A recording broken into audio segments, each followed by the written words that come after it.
High ನಮಸ್ತೆ, ನಾನು ರಾಜು ಅಷ್ಟೇ. ನೀವು ನೋಡ್ತಿದ್ದೀರಾ centre point Kannada YouTube channel. ಇದು ಭಾನುವಾರದ ಬಿಗ್ ಬ್ರೇಕಿಂಗ್ ನ್ಯೂಸ್. ಸಿಎಂ ಬದಲಾವಣೆಯೋ ಅಥವಾ ಸಂಪುಟ ಪುನರಚನೆಯೋ? ಸಿದ್ದರಾಮಯ್ಯ ಹೂಡಿದ ತಂತ್ರವೇನು? ಅದಕ್ಕೆ ಪ್ರತಿತಂತ್ರವಾಗಿ ಡಿ.ಕೆ. ಶಿವಕುಮಾರ್ ಅವರು ಹಾಕಿದ ಹೊಸ ದಾಳ ಯಾವುದು?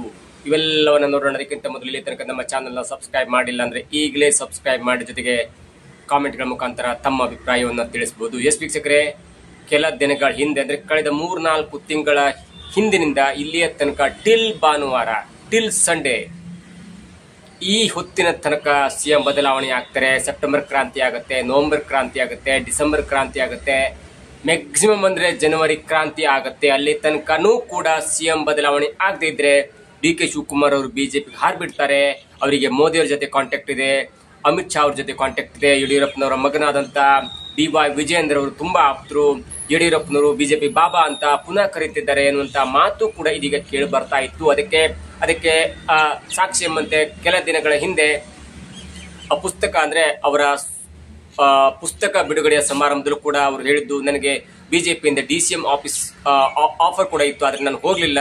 ನಾನು ಆ ಡಿ.ಸಿ.ಎಂ ಆಫರ್ ಅನ್ನ ಬದಿಗೊತ್ತಿ ತಿರಸ್ಕಾರ ಮಾಡಿ ನಾನು ಜೈಲಿಗೆ ಹೋಗುವಂತ ಅವಕಾಶವನ್ನು ಆಯ್ದುಕೊಂಡೆ ಎನ್ನುವಂತ ಮಾತನ್ನ ಕೂಡ ಹೇಳಿದ್ರು. ಇದರ ಬೆನ್ನಲ್ಲೇ ಕೆಲ 3-4 ದಿನಗಳ ಹಿಂದೆ ಮತ್ತೊಂದು ಪ್ರತಿತಂತ್ರ ಎನ್ನುವಂತೆ ಸಿದ್ದರಾಮಯ್ಯನವರು ಅವರ ಮಗ ಪ್ರತಿಯಾಗಿ ಹೇಳ್ತಾ ಇದ್ರು, ಡಿ.ಕೆ. ಶಿವಕುಮಾರ್ ಅವರು ಮುಖ್ಯಮಂತ್ರಿ ಆಗಲ್ಲ ಎನ್ನುವಂತ ಪರೋಕ್ಷ ಟಾಂಗ್ ಕೊಡೋ ಮುಖಾಂತರ ಸಿದ್ದರಾಮಯ್ಯನವರು ಮುಖ್ಯಮಂತ್ರಿ ಆದ ನಂತರ ಸಿದ್ದರಾಮಯ್ಯನವರ ತತ್ವ ಸಿದ್ಧಾಂತ ಎಲ್ಲವನ್ನ ಆದರ್ಶವಾಗಿಟ್ಟುಕೊಂಡಿರುವಂತಹ ಸತೀಶ್ ಜಾರಕಿಹೊಳಿ ಅವರು ಮುಖ್ಯಮಂತ್ರಿ ಆಗ್ತಾರೆ ಎನ್ನುವಂತ ಪರೋಕ್ಷವಾದಂತ ಹೇಳಿಕೆಯನ್ನು ಕೊಟ್ಟಿದ್ರು. ನೋಡಿ, ಯಾವುದೇ ಒಂದು ರಾಜಕೀಯ ಮಂತ್ರಿ ಅಥವಾ ದೊಡ್ಡ ದೊಡ್ಡ ನಾಯಕರು ಹೇಳಿಕೆ ಕೊಟ್ಟದಕ್ಕೊಂದು ಬೆಲೆ ಇರುತ್ತೆ. ಆದ್ರೆ ಪ್ರತಿ ಕ್ಷಣ ಪ್ರತಿದಿನ ಸಿದ್ದರಾಮಯ್ಯವರು ಮುಖ್ಯಮಂತ್ರಿ ಆಗ್ತಾರೆ, ಮುಖ್ಯಮಂತ್ರಿ ಆಗಿರ್ತಾರೆ, ಅವರೇ 5 ವರ್ಷ ಅಧಿಕಾರ ಹಿಡಿತಾರೆ. ಜೊತೆಗೆ ಅವರ ನಂತರ ಎನ್ನುವಂತ ಮಾತಿದೆಯಲ್ಲ, ಅದು ರಾಜಕೀಯ ವಲಯದಲ್ಲಿ ದೊಡ್ಡದಂತ ಬಿರುಗಾಳಿ ಕೂಡ ಎಬ್ಬಿಸಿತ್ತು. ಹೀಗಾಗಿ ಇದೀಗ ಮತ್ತೆ 2 ಘಟನೆಗಳು ಭಾನುವಾರ ಸಂಭವಿಸಿದೆ. ಅದೇನಂದ್ರೆ, ಕೆ.ಎನ್. ರಾಜಣ್ಣವರು ತುಮಕೂರಿನಲ್ಲಿ ಒಂದು ಮಾತನ್ನ ಹೇಳ್ತಾ ಇದ್ರು. ಅದೇನಂದ್ರೆ, ಯಾರಿಗೆ ಅಧಿಕಾರವನ್ನ ಕೊಡ್ತಾರೆ? ಒಂದು ವೇಳೆ ಸಿದ್ದರಾಮಯ್ಯನವರಿಗೆ ಸಂಪುಟ ಪುನರ್ರಚನೆ ಎನ್ನುವಂತ ಅಧಿಕಾರವನ್ನು ಕೊಟ್ಟರೆ ಖಂಡಿತವಾಗಿಯೂ 100ಕ್ಕೆ 100ರಷ್ಟು ಸಿದ್ದರಾಮಯ್ಯನವರು 5 ವರ್ಷಗಳ ಕಾಲ ಮುಖ್ಯಮಂತ್ರಿಯಾಗಿ ಮುಂದುವರಿತಾರೆ. ಒಂದು ವೇಳೆ ಸಂಪುಟ ಪುನರ್ರಚನೆ ಆಗದೆ ಇದ್ರೆ, ಆ ಅಧಿಕಾರವನ್ನ ಸಿದ್ದರಾಮಯ್ಯನವರಿಗೆ ಹೈಕಮಾಂಡ್ ಕೊಡದೇ ಇದ್ರೆ, ಆಗ ಮುಖ್ಯಮಂತ್ರಿ ಬದಲಾವಣೆಯಾಗುವಂತಹ ಸಾಧ್ಯತೆ ಇದೆ ಎನ್ನುವಂತ ಒಂದು ಭರವಸೆಯ ಒಂದು ದೊಡ್ಡದಂತ ಸ್ಫೋಟಕ ಹೇಳಿಕೆಯನ್ನು ಕೊಟ್ಟಿದ್ರು. ಅವ್ರು ಹೇಳುವುದಿಷ್ಟೇ, ಒಮ್ಮೆ ಸಂಪುಟ ಪುನರಚನೆ ಆಯಿತು, ಕೆಲವೊಬ್ಬ ಹಿರಿಯ ಶಾಸಕರನ್ನ, ಹಿರಿಯ ಮಂತ್ರಿಗಳನ್ನ ಕೈ ಬಿಟ್ಟು ಒಂದ್ಸರಿ ಸುಮಾರು 20 ಮಂತ್ರಿಗಳನ್ನ ಕೈ ಬಿಡುತ್ತಾರೆ ಅನ್ನುವಂತ ಮಾತು ಕೂಡ ರಾಜಕೀಯ ವಲಯದಲ್ಲಿ ಕೇಳಿ ಬರ್ತಾ ಇತ್ತು. ಅದಕ್ಕೆ ಪೂರಕವಂತೆ ಕೃಷ್ಣ ಬೈರೇಗೌಡ ಅವರು ಕೂಡ ನೀನು ಹೇಳಿದ್ರು, ನಾನು ತ್ಯಾಗ ಅಂತಲ್ಲ, ನಾನು ಕರ್ತವ್ಯ ಅಂತ ಭಾವಿಸ್ತೇನೆ. ನಾನು ಯಾವಾಗ ಹೈಕಮಾಂಡ್ ಸೂಚನೆ ಕೊಡ್ತಲ್ಲ ಆವಾಗ ನಾನು ಆ ಪದವಿಯಿಂದ ನಿರ್ಗಮಿಸ್ತೇನೆ ಅನ್ನುವಂತ ಮಾತನ್ನು ಹೇಳಿದ್ರು. ಅದಾದ ನಂತರ ಮಧು ಬಂಗಾರಪ್ಪನವರು ಕೂಡ ತಾನು ಶಿಕ್ಷಣ ಮಂತ್ರಿಯಿಂದ ನಾನು ಕೆಳಗಿಳಿಲಿಕ್ಕೆ ಸಿದ್ಧ ಇದ್ದೇನೆ ಅನ್ನುವಂತ ಮಾತನ್ನು ಹೇಳ್ತಾ ಇದ್ರು. ಅದರ ಬೆನ್ನಲ್ಲೇ ನನಗೆ ಶಿಕ್ಷಣ ಸಚಿವ ಸ್ಥಾನ ಕೊಟ್ಟರೆ ನಾನು ಅದನ್ನ ಪೂರಕವಾಗಿ ನಿಭಾಯಿಸ್ತೇನೆ ಅನ್ನುವಂತ ಮಾತನ್ನ ಪ್ರದೀಪ್ ಈಶ್ವರ್ ಕೂಡ ಹೇಳ್ತಾ ಇದ್ರು. ಹೀಗಾಗಿ ರಾಜಕೀಯ ವಲಯದಲ್ಲಿ ಅಥವಾ ಪಕ್ಷದ ಒಳಗಡೆ ಏನೋ ಒಂದು ನಡೀತಾ ಇದೆ ಅನ್ನೋದಕ್ಕೆ ಪೂರಕ ಸಾಕ್ಷಿ ಎಂಬಂತೆ ಕೂಡ ನಡೀತಾ ಇತ್ತು. ಆದ್ರೆ ಇದರ ಬೆನ್ನಲ್ಲೇ ಈಗ ಕೆ.ಎನ್. ರಾಜಣ್ಣ ಹೇಳಿಕೆ ಕೊಡ್ತಿದೆಯಲ್ಲ, ಒಂದು ವೇಳೆ ಸಚಿವ ಸಂಪುಟ ಪುನರಚನೆ ಆದರೆ ಅಷ್ಟಕ್ಕೆ ಆ ಗೊಂದಲ ತೆರೆಯುತ್ತೆ. ಒಂದು ಸಲ ಸಚಿವ ಸಂಪುಟ ಪುನರಚನೆ ಆದ ನಂತರ ಮತ್ತೆ ಇಂಥ ಗೊಂದಲಗಳಿಗೆ ಅವಕಾಶ ಇರಲ್ಲ ಮತ್ತು ಸಿದ್ದರಾಮಯ್ಯನವರಿಗೆ ಅಧಿಕಾರ ಸಿಕ್ಕರೆ ಅವರೇ 5 ವರ್ಷಗಳ ಕಾಲ ಮುಂದುವರಿತಾರೆ, ಅವರೇ 5 ವರ್ಷಗಳ ಕಾಲ ಮುಖ್ಯಮಂತ್ರಿಯಾಗಿ ಇರ್ತಾರೆ ಅನ್ನುವಂತಹ ಸ್ಫೋಟಕ ಹೇಳಿಕೆಯನ್ನ ಕೊಡೋದ್ರ ಜೊತೆಗೆ, ಒಂದ್ ವೇಳೆ ಸಚಿವ ಸಂಪುಟ ಪುನರಚನೆ ಆಗದೆ ಇದ್ರೆ ಆಗ ಡಿ.ಕೆ. ಶಿವಕುಮಾರ್ ಅವರು ಮುಖ್ಯಮಂತ್ರಿಯಾಗುವ ಎಲ್ಲಾ ಸಾಧ್ಯತೆ ಇದೆ ಎನ್ನುವಂತ ಪರೋಕ್ಷ ಹೇಳಿಕೆಯನ್ನು ಕೊಟ್ಟಿದ್ರು. ಇದರ ಹಿಂದಿನ ವಿಚಾರವನ್ನು ನೋಡ್ತಾ ಇದ್ರೆ, ಕೆಲ ದಿನಗಳ ಹಿಂದೆ ಸಿದ್ದರಾಮಯ್ಯನವರು ಕೂಡ ಹೇಳ್ತಿದ್ರು, ಪದೇ ಹೇಳ್ತಾ ಇದ್ರು, ಇಲ್ಲ ಹೈಕಮಾಂಡ್ 3-4 ತಿಂಗಳ ಹಿಂದೆ ನನಗೆ ಸಂಪುಟವನ್ನ ಪುನರಚನೆ ಮಾಡಿ ಕೆಲವೊಬ್ಬರನ್ನ ಹೊಸಬರನ್ನ ಸೇರಿಸ್ಕೊಳ್ಳಿ, ಹಳಬರನ್ನ ಕೈ ಬಿಡಿ ಅನ್ನುವಂತ ಮಾತು ಕೂಡ ಕೇಳಿ ಬರ್ತಾ ಇತ್ತು. ಆದ್ರೆ ನಾನು ಯಾವುದಕ್ಕೂ ಅದಕ್ಕೆ ತಲೆ ಕೆಡಿಸ್ಕೊಂಡಿರಲ್ಲ. ಯಾಕಂದ್ರೆ 2.5 ವರ್ಷ ಆಗ್ಲಿ, 2.5 ವರ್ಷ ಆದ ನಂತರ ಹಳಬರಿಗೆ ಕೈ ಬಿಟ್ಟು ಅಥವಾ ಹೊಸಬರನ್ನ ಸೇರಿಸಿಕೊಳ್ಳುವಂತ ವಿಚಾರ ಮಾಡಿದ್ರಾಯ್ತು. ಸದ್ಯದಲ್ಲಿ ಬಿಹಾರ್ ಇಲೆಕ್ಷನ್ ಆದ ನಂತರ ರಿಸಲ್ಟ್ ಬರ್ತಲ್ಲ, ನವೆಂಬರ್ 14ಕ್ಕೆ ರಿಸಲ್ಟ್ ಬಂದ ನಂತರ ನವೆಂಬರ್ ತಿಂಗಳ ಕೊನೆಯಲ್ಲಿ ನಾವು ಸಚಿವ ಸಂಪುಟವನ್ನ ಪುನರಚನೆ ಮಾಡ್ತೇವೆ, ಅದು ಸದಾ ಸಿದ್ಧ ಮತ್ತು ಆಗತ್ತೆ ಅನ್ನುವಂತ ಮಾತನ್ನ ಹೇಳಿ, ನನಗೆ ಕೇಂದ್ರ ಹೈಕಮಾಂಡ್ ಅಂದ್ರೆ ಕಾಂಗ್ರೆಸ್ ಹೈಕಮಾಂಡ್ ನನಗೆ ಪೂರ್ತಿ ಆದ ಪರಮಾಧಿಕಾರ ಕೊಟ್ಟು ಸಚಿವ ಸಂಪುಟ ಬದಲಾವಣೆ ಮಾಡಿ ಎನ್ನುವಂತ ಪರೋಕ್ಷ ಹೇಳಿಕೆಯನ್ನ ಕೊಟ್ಟು ಡಿ.ಕೆ. ಶಿವಕುಮಾರ್ಗೆ ಎಲ್ಲೋ ಒಂದ್ ಕಡೆ ಮುಜುಗರ ಆಗುವಂತ ಅಥವಾ ಮೂಲಿಗಂಪು ಮಾಡುವಂತ ಅಥವಾ ಸಿಎಂ ಪಟ್ಟದಿಂದ ದೂರ ಇಡುವಂತ ಮಾತನ್ನ ಪದೇ ಹೇಳ್ತಾ ಇದ್ರು. ಇದಕ್ಕೆ ಪ್ರತಿಯಾಗಿ ಡಿ.ಕೆ. ಶಿವಕುಮಾರ್ ಅವರು ಹೂಡಿದ ದಾಳ ಇದೆಯಲ್ಲ, ಅದು ಪ್ರಮುಖವಾಗಿದೆ. ಪದೇ ಪದೇ ಈಗ ಕಳೆದ 4-5 ತಿಂಗಳಿಂದ ಡಿ ಕೆ ಶಿವಕುಮಾರ್ 5-6 ಬಾರಿ ಹೈಕಮಾಂಡ್ ಅನ್ನು ಮೀಟ್ ಮಾಡುವಂತ, ಜೊತೆಗೆ ಸೋನಿಯಾ ಗಾಂಧಿ ಅವರು ಮೀಟ್ ಮಾಡುವಂತ ಎಲ್ಲಾ ಕೆಲಸಗಳು ಕೂಡ ನೆನಪು ಮಾಡಿಕೊಂಡು ಬರ್ತಾ ಇದ್ದಾರೆ. ಜೊತೆಗೆ ಅವ್ರು ಹೇಳಿದಂತ ಮಾತಿದೆಯಲ್ಲ, ವಿಡಿಯೋ ಕಾಲ್ ಮುಖಾಂತರ, ಅಂದ್ರೆ ಆಪಲ್ ಫೋನ್ ನಲ್ಲಿ ಒಂದು ಆಪ್ ಅಲ್ಲಿ ಆ ವಿಡಿಯೋ ಕಾಲ್ ಮುಖಾಂತರ ಹೇಳಿದಂತ ಮಾತಿದೆಯಲ್ಲ, ನೀವು ನನಗೆ ಕೊಟ್ಟಂತ ಮಾತನ್ನ ಈಡೇರಿಸ್ತಿರೋ ಇಲ್ವೋ, ನನಗೆ ಕೊಡ್ತಿರೋ ಇಲ್ವೋ, ಒಂದು ಮಾತನ್ನ ಹೇಳಿ ಎನ್ನುವಂತ ಮಾತನ್ನ ಪದೇ ಪದೇ ಸೋನಿಯಾ ಗಾಂಧಿ ಅವರಿಗೆ ಹೇಳಿ ಬರ್ತಾ ಇದ್ದಾರೆ ಅನ್ನುವಂತ ಮಾತು ಕೂಡ ಕೇಳಿ ಬರ್ತಾ ಇತ್ತು. ಯಾಕಂದ್ರೆ ನೀವು ಆಮೇಲೆ ಕೊಡ್ತೇನೆ, ಸ್ವಲ್ಪ ದಿನ ಕೊಡ್ತೇನೆ, ಸ್ವಲ್ಪ ದಿನ ಬಿಡ್ತೇನೆ, ಅದು ಬೇರೆ.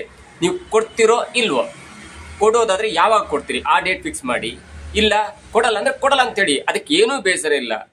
ನಾನು ಪಕ್ಷಕ್ಕಾಗಿ ದುಡಿದಿದ್ದೇನೆ, ನನಗೆ ಇಲ್ಲಿ ತನಕ ಎಲ್ಲಾ ಅಧಿಕಾರವನ್ನು ಕೊಟ್ಟಿದ್ದಾರೆ, ಪಕ್ಷದ ಅಧ್ಯಕ್ಷರಾಗಿ ಮಾಡಿದ್ದಾರೆ, DCM ಎನ್ನುವಂತ ಪಟ್ಟ ಕೊಟ್ಟಿದ್ದಾರೆ, ಮತ್ತು ಬೆಂಗಳೂರು ಅಭಿವೃದ್ಧಿ ಅಥವಾ ಬೆಂಗಳೂರು ಉಸ್ತುವಾರಿ ಸಚಿವರ ಸ್ಥಾನವನ್ನು ಕೊಟ್ಟಿದ್ದಾರೆ. ಹಾಗಾಗಿ ನನಗೆ ಅಂತ ದೊಡ್ಡ ಆಸೆ ಇಲ್ಲ. ನೀವು ಕೊಡ್ತೀರಾ ಇಲ್ವಾ?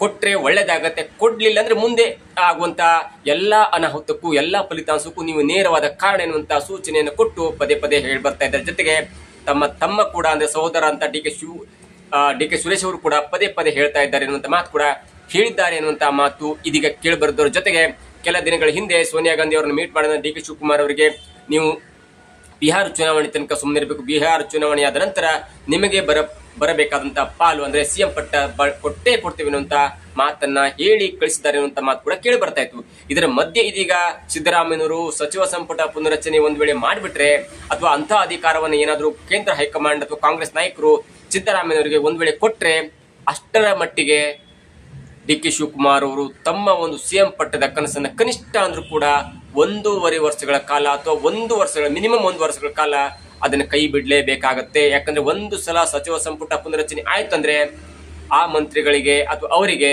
ಕನಿಷ್ಠ 1 ವರ್ಷ ಆದ್ರೂ ಅವಕಾಶ ಕೊಡ್ಲೇಬೇಕಾಗತ್ತೆ. ಒಂದ್ ವೇಳೆ ಸಿಎಂ ಬದಲಾವಣೆ ಆದ್ರೆ ಮತ್ತೆ ಎಲ್ಲರೂ ಕೂಡ ಹೊಸಬರಾಗಿ ಆಯ್ಕೆ ಆಗ್ಬೇಕಾಗತ್ತೆ.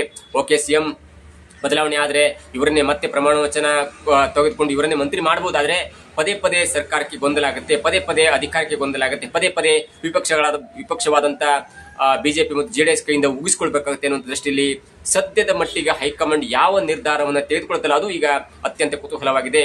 ಒಂದ್ ವೇಳೆ ಸಿದ್ದರಾಮಯ್ಯನವರು ಹೇಳಿದಂತೆ ಇಲ್ಲ ಸದ್ಯದಲ್ಲೇ ನವೆಂಬರ್ 14 ನಂತರ ಯಾವ ಬೇಕಾದ್ರೂ ನಾವು ಸಚಿವ ಸಂಪುಟವನ್ನು ಪುನರಚನೆ ಮಾಡ್ತೇವೆ, ಸರಿಸುಮಾರು 20 ಸಚಿವರನ್ನ ಹೊಸದಾಗಿ ಸೇರಿಸಿಕೊಳ್ತೇವೆ ಅನ್ನುವಂತ ಮಾತಿಗೆ ಬದ್ಧರಾಗಿ ಏನಾದರೂ ಸಚಿವ ಸಂಪುಟ ಪುನರಚನೆ ಆಯ್ತು ಅಂದಾಗ ಅಷ್ಟರ ಮಟ್ಟಿಗೆ 1 ವರ್ಷಗಳ ಕಾಲ ಡಿ ಕೆ ಶಿವಕುಮಾರ್ ಅವರು ಮುಖ್ಯಮಂತ್ರಿ ಪಟ್ಟದಿಂದ ದೂರ ಇರಲೇಬೇಕಾಗತ್ತೆ. ಈ ಹೇಳಿಕೆಯನ್ನ ಇವತ್ತು ತುಮಕೂರಿನಲ್ಲಿ KN ರಾಜಣ್ಣನವರು ಸ್ಪಷ್ಟವಾಗಿ ಹೇಳಿದ್ದಾರೆ. ಅವರ ಸ್ಪಷ್ಟತೆ ಎಷ್ಟು ನಿಜ ಇತ್ತಂದ್ರೆ, ಹೌದು ಇದೇ ರಾಜಕೀಯ ಷಡ್ಯಂತ್ರ, ಇದೇ ರಾಜಕೀಯ ತಂತ್ರ ಎನ್ನುವಂತ ರೀತಿಯಲ್ಲಿತ್ತು. ಅವ್ರು ಹೇಳಿದಂತ ಮಾತಿಷ್ಟೇ, ಒಂದು ವೇಳೆ ಸಿದ್ದರಾಮಯ್ಯನವರಿಗೆ ಸಚಿವ ಸಂಪುಟ ಪುನರಚನೆ ಅಧಿಕಾರವನ್ನು ಕೊಟ್ಟರೆ ಅಷ್ಟರ ಮಟ್ಟಿಗೆ ಸಿದ್ದರಾಮಯ್ಯನವರು 5 ವರ್ಷಗಳ ಕಾಲ ಮುಖ್ಯಮಂತ್ರಿಯಾಗಿ ಮುಂದುವರಿತಾರೆ. ಒಂದು ವೇಳೆ ಸಚಿವ ಸಂಪುಟ ಪುನರಚನೆ ಅಧಿಕಾರವನ್ನು ಸಿದ್ದರಾಮಯ್ಯನವರು ಕೊಡ್ಲಿಲ್ಲ ಅಂದ್ರೆ ಆಗ ಮತ್ತೆ ರಾಜಕೀಯದಲ್ಲಿ ಬದಲಾವಣೆ ಆಗುತ್ತೆ, ಸಿಎಂ ಬದಲಾವಣೆ ಆಗುವಂತ ಸಾಧ್ಯತೆ ಇದೆ ಅನ್ನೋದು ಇದೀಗ ಪಕ್ಕಾ ಆಗಿದೆ. ಯಾಕಂದ್ರೆ ಈಗ ಸಚಿವ ಸಂಪುಟ ಪುನರಚನೆ ಆದ್ರೆ ನೆಕ್ಸ್ಟ್ ಡಿಸೆಂಬರ್ ತನಕ ಅಥವಾ 1 ಡಿಸೆಂಬರ್ ಅಥವಾ ಮುಂದಿನ ಅಥವಾ 2027 ತನಕ ಹೋಗಬಹುದು. 2028ಕ್ಕೆ ಮತ್ತೆ ಎಲೆಕ್ಷನ್ ಇದೆ. ಆ ಎಲೆಕ್ಷನ್ ಟೈಮಲ್ಲಿ ಮುಖ್ಯಮಂತ್ರಿ ಬದಲಾವಣೆ ಮಾಡುವಂತ ಯಾವುದೇ ಸಾಧ್ಯತೆ ಕೂಡ ಇರುವುದಿಲ್ಲ. ಯಾಕಂದ್ರೆ ಮತ್ತೆ ಸರ್ಕಾರಕ್ಕೆ ಗೊಂದಲ ಆಗುತ್ತೆ, ಸರ್ಕಾರ ಮಾಡಿದಂತ ಅಭಿವೃದ್ಧಿಗೆ ಕುಂಠಿತವಾಗುತ್ತೆ ಮತ್ತು ವಿಪಕ್ಷಗಳಿಗೆ ಸುಖ ಸುಮ್ಮನೆ ಆಹಾರವಾಗುತ್ತೆ. ಒಂದ್ ವೇಳೆ ಬದಲಾವಣೆ ಮಾಡೋದಾದ್ರೆ ಇದೇ ಸೂಕ್ತ ಸಮಯ, ಅಂದ್ರೆ ಡಿಸೆಂಬರ್ ಅಥವಾ ಜನವರಿ ಮ್ಯಾಕ್ಸಿಮಮ್ ಸೂಕ್ತ ಸಮಯ ಅಂತ ಹೇಳ್ಬೋದು. ಒಂದ್ ವೇಳೆ ಈಗ ಆಗ್ಲಿಲ್ಲ ಅಂದ್ರೆ ಕೊನೆಯ ಘಟ್ಟದಲ್ಲಿ ಮುಖ್ಯಮಂತ್ರಿ ಬದಲಾವಣೆಯಾಗಿ ಎಲ್ಲದಕ್ಕೂ ಕೂಡ ಆಹಾರ ಆಗೋದಕ್ಕಿಂತ ಕೇಂದ್ರ ಹೈಕಮಾಂಡ್ ಡಿ ಕೆ ಶಿವಕುಮಾರ್ ಕೊಟ್ಟ ಮಾತಿನಂತೆ ನಡೆಸಿಕೊಳ್ಳುತ್ತಾ ಅಥವಾ ಸಿದ್ದರಾಮಯ್ಯನವರ ಬದ್ಧತೆಯಾದ ಮುತ್ಸದಿತನಕ್ಕೆ ಮಣೆ ಹಾಕಿ ಯಾವುದೇ ಗೊಂದಲ ಬೇಡ ಎನ್ನುವಂತ ಕಾರಣಕ್ಕಾಗಿ ಸಿದ್ದರಾಮಯ್ಯನವರು 5 ವರ್ಷ ಕಾಲ ಮುಂದುವರಿಸುವಂತೆ ಮಾಡಿ ಸಚಿವ ಸಂಪುಟ ಪುನರಚನೆಗೆ ಏನಾದರೂ ಮನ್ನಣೆ ಕೊಡುತ್ತಾ ಅಥವಾ ಡಿ ಕೆ ಶಿವಕುಮಾರ್ ಅವರನ್ನ ಮುಖ್ಯಮಂತ್ರಿ ಮಾಡಿ ಮತ್ತೆ ಹೊಸ ಸಚಿವರನ್ನ ಸೇರಿಸಿಕೊಂಡು ಎಲ್ಲಾ ಡಿಸಾಲ್ವ್ ಮಾಡ್ತಾರಲ್ಲ, ಹಾಗೇನಾದ್ರು ಮಾಡ್ತಾರ ಅಂದ್ರೆ ಈ ಗುಜರಾತ್ನಲ್ಲಿ ಆಯ್ತಲ್ಲ, ಗುಜರಾತ್ನಲ್ಲಿ ಮುಖ್ಯಮಂತ್ರಿಯನ್ನ ಬಿಟ್ಟು ಇಡೀ ಸಚಿವ ಸಂಪುಟದ ರಿಜೈನ್ ಮಾಡಿ ಮತ್ತು ಹೊಸ 30-36 ಹೊಸ ಸಚಿವರನ್ನ ಮಂತ್ರಿ ಮಂಡಲಕ್ಕೆ ಸೇರಿಸಿಕೊಳ್ಳಾಯಿತು. ಹಾಗೇನಾದ್ರು ಇಲ್ಲಿನ 32 ಅಥವಾ 31 ಸಚಿವರನ್ನ ರಿಜೈನ್ ಮಾಡಿಸಿ ಡಿ ಕೆ ಶಿವಕುಮಾರ್ ಅವರನ್ನ ಮುಖ್ಯಮಂತ್ರಿ ಆದ ನಂತರ ಮತ್ತೆ ಕೆಲವೊಬ್ಬರನ್ನ ಇಟ್ಕೊಂಡು just like MB Patil, Satish Jarkiholi, doctor HC Mahadevappa, Priyank Kharge, ಹೀಗೆ ಕೆಲವೊಬ್ಬ ಆಯ್ದ ಮಂತ್ರಿಗಳನ್ನ ಇಟ್ಕೊಂಡು ಕೆಲವೊಂದು 25-26 ಮಂತ್ರಿಗಳನ್ನ ಹೊಸಬರಾಗಿ ಸೇರಿಸಿಕೊಂಡು ಡಿ ಕೆ ಶಿವಕುಮಾರ್ ಅವರು ಮುಖ್ಯಮಂತ್ರಿಯಾಗಿ ಪದಗ್ರಹಣವನ್ನ ಹೊಂದರ. ಇವೆಲ್ಲಕ್ಕೂ ಕೂಡ ಕಾಲವೇ ಉತ್ತರಿಸಬೇಕಿದೆ ಕೆಲವು ದಿನಗಳಲ್ಲಿ. ಅಂದ್ರೆ ರಾಜಕೀಯಕ್ಕೆ ಇದೊಂದು ದೊಡ್ಡ ಮಗ್ಗುಲು ಅಂತ ಹೇಳ್ಬೋದು ಅಥವಾ ಒಂದು ಸ್ಥಿತ್ಯಂತರ ಅಂತ ಹೇಳ್ಬೋದು. ಹಾಗಾಗಿ ಇದೀಗ ಅದ್ರಲ್ಲೂ ಕಾಂಗ್ರೆಸ್ ಪಕ್ಷದಲ್ಲಿ ಒಂದ್ಸಲ ಮುಖ್ಯಮಂತ್ರಿ ಆದ ನಂತರ ಅದು ಈಗ ಸದ್ಯದ ಮಟ್ಟಿಗೆ ಬದಲಾವಣೆಯಾಗಿಲ್ಲ. ಆಗ ಬಂಗಾರಪ್ಪನವರು, ವೀರೇಂದ್ರ ಪಾಟೀಲ್ ಅವರು, ಜೊತೆಗೆ ವೀರಪ್ಪ ಮೊಯ್ಲಿ ಅವರು ಒಂದೇ ವರ್ಷದಲ್ಲಿ ಅಥವಾ ಒಂದೇ ಅವಧಿಯಲ್ಲಿ ಮೂರು ಮುಖ್ಯಮಂತ್ರಿ ಆದದನ್ನು ನೋಡಿದ್ದೇವೆ. ಜೊತೆಗೆ ಬಿಜೆಪಿ ಯಡಿಯೂರಪ್ಪ, ಸದಾನಂದಗೌಡ, ಜಗದೀಶ್ ಶೆಟ್ಟರ್ ಹೀಗೆ ಒಂದೇ ಅವಧಿಯಲ್ಲಿ ಮೂರು ಮುಖ್ಯಮಂತ್ರಿಗಳ ಬದಲಾವಣೆ ಕೂಡ ಕಂಡಿದ್ದೇವೆ. ಆದರೆ ಈ ಸದ್ಯದ ಕೆಲ ದಿನಗಳ ಅಥವಾ ಕೆಲ ವರ್ಷಗಳಿಂದ ಇತ್ತೀಚೆಗೆ 2013ರಿಂದ ಇತ್ತೀಚೆಗೆ ಕಾಂಗ್ರೆಸ್ನಲ್ಲಿ ಒಂದು ಸಲ ಮುಖ್ಯಮಂತ್ರಿ ಆಗಿ ಪದಗ್ರಹಣ ಹೊಂದ ನಂತರ ಅವರು ಅಧಿಕಾರ ಇರೋ ತನಕ ಅವರೇ ಮುಖ್ಯಮಂತ್ರಿ ಆಗ್ತಾರೆ. ಆದರೆ ಬದಲಾದ ಸಂಗತಿಯಲ್ಲಿ ಬಹುಮತ ಜಾಸ್ತಿ ಆದ ಕಾರಣಕ್ಕಾಗಿ ಇದೀಗ ಮುಖ್ಯಮಂತ್ರಿ ಬದಲಾವಣೆ ಆಗುವಂತ ಎಲ್ಲಾ ಸಾಧ್ಯತೆ ಇದೆಯಾ ಇಲ್ವಾ, ಕೇಂದ್ರ ಹೈಕಮಾಂಡ್ ಏನ್ ಮಾಡ್ತೆ ಅನ್ನೋದು ಕೂಡ ಕಾದ್ ನೋಡ್ಬೇಕಾಗಿದೆ. ಇದಾಗುತ್ತೆ ಇವತ್ತಿನ ವಿಶೇಷ. ನೋಡ್ತಾ ಇರಿ centre point Kannada YouTube channel.